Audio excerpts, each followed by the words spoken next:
ادامه دارد بینندگان عزیز برنامه بامدادی صبح دوشنبه و باری دیگر صبح دیاری نازنین رو به خانه‌دانی هر یک شما به خیر و شادی باد میگوییم. امروز در بخش مهمانی برنامه دعوت نموده دکتر روانشناس محمودی کبیر را. خوش آمدید به برنامه بامدادی صبح دوشنبه. خب این روز می‌خواستیم عاید زیبایی از نگاه روانشناس صحبت داشته باشیم. خب عموما از نگاه شما زیبایی چیست؟ زیبایی از عالمی استتیکی است و یکی از مفهوم‌های فلسفی است. البته این ساحه رو متخصصان این ساحه خوبتر میدونن، ولی ما کوشش میکنیم طرف‌های آن رو امروز شرح بدهیم که مردم هر روز به آن سر و کار دارند. البته زیبایی این یک ظهورات است، یک چیزی هست که رخ میزند در عالم، در انسان، در اشیاءها و زیبایی این به زبان اگر علمی بگوییم این سیمتری هست، این یک موازنت است. ولی باز هست زیبایی البته نمودهای خود را دارد و این زیبایی که میگن زیبایی جسمی، قد و بست، اندام، روی، زیبایی احساسی یعنی محبت داشتن، خیرخواه بودن. مثلا همه وقت عاشقان زیبا هستند، کسی که در عشق مبتلا شده است. ما میدونیم آدمانی هستند که بسیار چهره گشاده هستند، هرچند که زیبایی جسمی نداشته باشند ولی آنها در باطن خود یک چیزی دیگر، یک چیزی سازنده دارند، بدبینی و نفرت ندارند. اون وقت آنها هم زیبا می‌نمایند. ما تاجیکای ما آن رو گرم روی میگویند.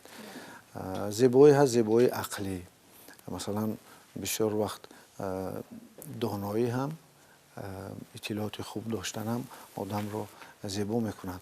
زیبایی البته فرهنگی میشود، مثلا سر و لباس، شست و خیز، نگاه و بین، مناسبت انسان به اطراف، به خودش، ما این را آدم مدنی میگوییم.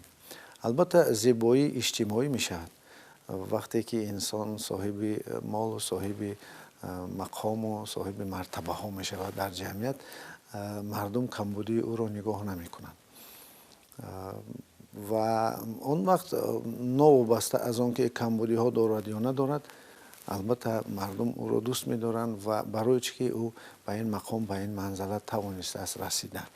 و زیبایی البته طبیعی می شود وقتی که در انسان هر چهار عنصر آتش، هوا، آب و خاک برابر میشن، معتدل، در یک حالت معتدلیت قرار دارن که این تاثیر میرساند به خلق و اطوار او. زیبایی در خلق و اطوار هم هست و زیبایی میشد این زیبایی البته روحی، وقتی که روح انسان بیدار است. ما این زیبایی رو در مثلا فرهنگ دینی خود میدانیم که حضرت یوسف این زیبایی را داشت، یعنی که این زیبایی از جانب شعور کیهان میشد. همه انسان یک زیبایی در خود دارد، یا که زیبایی جسمی دارد، یا زیبایی قلبی دارد، یا که زیبایی اجتماعی دارد، یا زیبایی طبیعی خلق اطوار او زیبا هست، رفتارش، گفتارش، آدمی مدنی هست. هر کس گوییم که یک تای از آن یا دو تای آن را دارد، در حالتی که اگر سه تای آن را داشته باشد انسان یک انسان مقرری هست و در حالتی که اگر چهار تای آن را داشته باشد این انسان از دیگران فرق میکند، چرا که چهار او زیبا هست و سه اگر شاید کمبودی داشته باشد. یعنی که زیبایی مثلا اجتماعی، باز زیبایی احساسی نداشتن، مثلا مهر محمد یا بعضی چیزهای دیگر میتواند که آدم رو به مشکلی ها گرفتار کند. و زیبایی مطلق این البته اگر هفت آن در انسان باشد. آیا ممکن است که معیار زیبایی رو عوض نمود؟ تصور کنید اگر ما با این یک نگاهی نوین کنیم، مثلا حالا بینید وقتی که انسان خودش نگاه و بین میکند انسان زیبا میشود، سر و لباس مثلا زیبا میکند، زیور مثلا چیزهایی که مثلا زنها میپوشند زیبا میکند. ما میدونیم که برای حالا زیبا بودن باز طرز راهگردی، طرز نگاه، طرز گفتگو، کورس های مخصوص میگذارند. برای این مثلا روانشناسان میگویند که پیش از کوچه برآمدن چهره خود را مثلا با تبسم کرد که تبسم یکی از نشاندادهای زیبایی هست. عموما معیار زیبایی را میتوان پست و بلند کرد. این وابسته از آن است که انسان دیدی او نسبت این زیبایی هایش چگونه است. ё ки зебоиҳои атроф ӯ чӣ хел инро нигоҳ мекунад. Масалан одамон вақте ки дар кӯча дар зиндагӣ дар хона ҳастанд бисёр чизҳои зеборо дида наметавонанд. онҳоро ба онҳо муассир нестанд ин зебоиҳо, чаро ки онҳо ба фикрҳо ба андешаҳо ба проблемаҳои худ гирифторанд. вақте ки онҳо тавонистанд ки ин масъалаҳоро яктарафа кунанд ва як ҳолати оромӣ фароғатро бигиранд, онҳо метавонанд бисёр зебоиро дар атрофи худ бубинанд. барои ҳамин ҳолати равонии инсон муайян мекунад ки оё ин инсон зебоиро чӣ хел қабул мекунад. ва албатта ботинан инсон бояд тамаркузаша дар чизҳои зебо, дар чизҳои афзалият, дар чизҳое ки дар ӯ тарафи мусбат ҳастанд бояд бидиҳад. вале баъзан ҳолат аст ки инсонҳо аз ҳад зиёд худбаҳодиҳии зебоии худро баланд мекунанд. ривоятҳои давраи юнони қадим аст ки яке аз персонажҳои яке аз ҳамон ривоятҳо доим ба об нигоҳ мекарду симои зебои худро нигоҳ карда ҳаловат мебурд. аз ҳамин гӯем ки аз ҳамин ривоят ҳамин беморӣ номи беморӣ гирифта шудааст.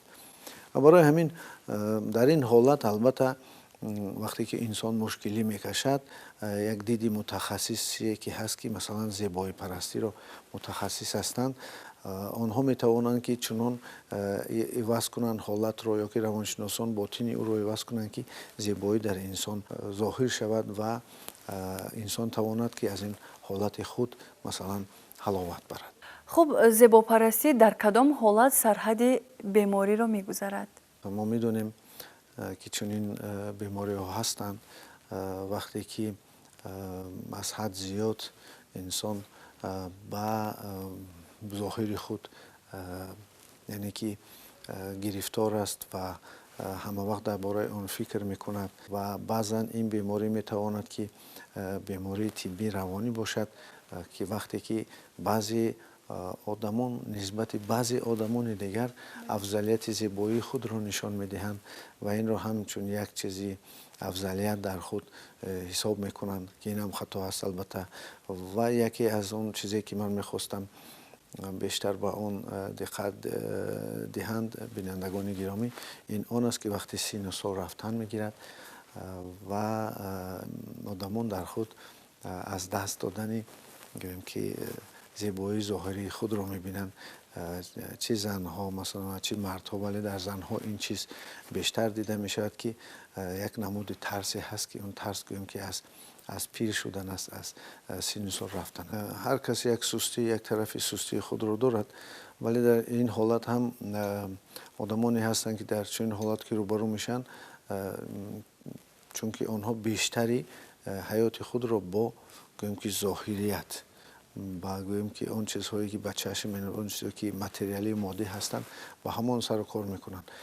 чунки одам оҳиста оҳиста чунин қонун ҳаст, чунин генҳо ҳастанд ки инсонро оҳиста оҳиста пир мекунанд, вале муносибати инсонро ба ҳамон пирӣ ва баъзе корҳое ҳаст, баъзе доруҳое ҳаст, баъзе давоҳое ҳаст ки имконот аст ки пиршавиро дертар масалан ки саршавиашро нигоҳ медоранд ва имкон аст ин доруҳо ки сари роҳи ана ҳамин пиршавиро бигиранд, дар он вақт инҳоро кӯмак кардан мешавад. ва оҳиста оҳиста оҳиста оҳиста агар инсон ба буҳрони сини солӣ ки гирифтор мешавад, агар ба мутахассис муроҷиат накунад, он вақт метавонад ки ба мушкилиҳои ана ҳамин хел ба депрессия, рӯҳафтодагӣ, ба асабониятӣ, ба ҷанҷолҳои гуногуне ки дар масалан иҷтимоиёт мешаванд гирифтор шавад ва ин яке аз сабабҳои ҳамон бемории шадидтари ҷисмӣ шавад. албатта инро мо гуфта наметавонем ки ин яке аз гӯем ки мушкилиҳоаст. ҳар касе набошад вақте ки ба як сини соли муайяне мерасад, албатта ба як ҳолатҳои шоки гӯем ки садамавӣ равонӣ гирифтор мешавад, вале ба ҳар ҳол ин ҳолат ҳам чунин одамон роҳафтода нашаванд ки онҳоро кӯмак расонда мешавад. ташаккури зиёд. хуб, бинандагони азиз, ёдовар мешавем ки меҳмони имрӯзаи барномаи бомдодии субҳи душанбе буданд духтури равоншинос Маҳмуди Кабир. бори дигар шуморо хушомадед мегӯем ба барномаи бомдодии субҳи душанбе ва ташаккур мекунем барои як суҳбати самимӣ.